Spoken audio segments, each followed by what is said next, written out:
obviously the family dynamic has changed, and we're looking at this is my absolute favorite aspect of society, second marriages. We have to keep them going. They are the best estate planning catastrophes that exist. Add that to a cottage, and I've got 4 associates running around making paper. So it is really a very, very harsh flashpoint. And there's an illustration, an easy illustration that I tell people that I think somehow it is a bit of a story, as Rob would like to say, and the sense is that and our cases are our stories. But there's a case called Hall and McLaughlin, and it came out of down toward the Belleville area. And it's fascinating because it illustrates, to me anyway, I mean, there's another very famous fight over I wasn't involved with it, there's lots of Globe and Mail articles on the Rose versus Rose decision that was dealt with the family cottage up in Muskoka. But the Hall and McLaughlin case is interesting because it was a scenario where a nice elderly couple came in, and they both were in a second marriage scenario, both of whom had children in their own generations and walked in and both had reasonably good success, relatively modest estate, which is sad in its own way because courts, once you go to court over an estate, you're obviously throwing good money after bad at some level. They went into the judge, the lawyer, and said, look, we want to do wills.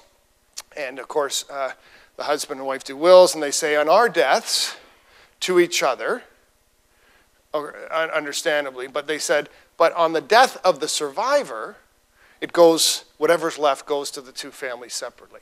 So the idea is that, sure, we want to, whoever survives should live out a full life with lots of money that they have, their combined wealth, but on that survivor's death, they've got to split whatever's left.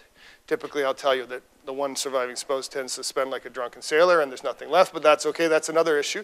But they're going there, hopefully that's going to go down to the 2 different generations. And the court looked at that, and this will scenario has been done 100 times in the last in the last month in Ontario, I predict there have been 100 of those wills drawn already, okay? This is a very simple scenario. And the court looked at this and said, it's time not to make it so simple. It's time to for whatever reasons, they decided to change the law slightly. And they said, look, what happened was in this case that one spouse dies, all goes into the other spouse's estate, and that spouse chooses to change her, it was his will actually, it wasn't a her, wouldn't be a her ever. He changes his will and gives all of his assets, all of the remaining assets, to his side of the family, and then her side of the family is knocking on the door, wait a minute, what happened? And so up till this decision, the courts have always said, well, you know what, it's not nice, but that's what happens. And the court in this case said, no, wait a minute. When husband and wife came in, they made a contract. They made an agreement that they were not going to change their wills, that they were going to have an asset flow this way and then down. And that contract exists whether they like it or not. That agreement was implied. It was understood when they did it. Now, when I tell people who are non-lawyers, they tell this story, they say, of course, what are you talking about? Well, husband and wife, they went in, they made a deal.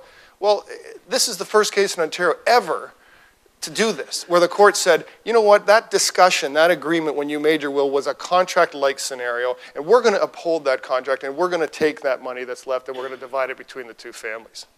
So that type of scenario is an illustration of where the second marriage, where we thought was planning, and you know what, you kind of crossed your fingers and hope that it would be split equally at the end of the day, the court stepped in and said, we're going to make that happen. And so I found it a really good illustration of where I'm starting to see the courts being innovative. They're not going to just sit back and say, hey, this is just the way it goes. Too bad, so sad, you should have done something differently. And they're going to be more aggressive on the second marriage scenarios because simply the numbers are dramatically more.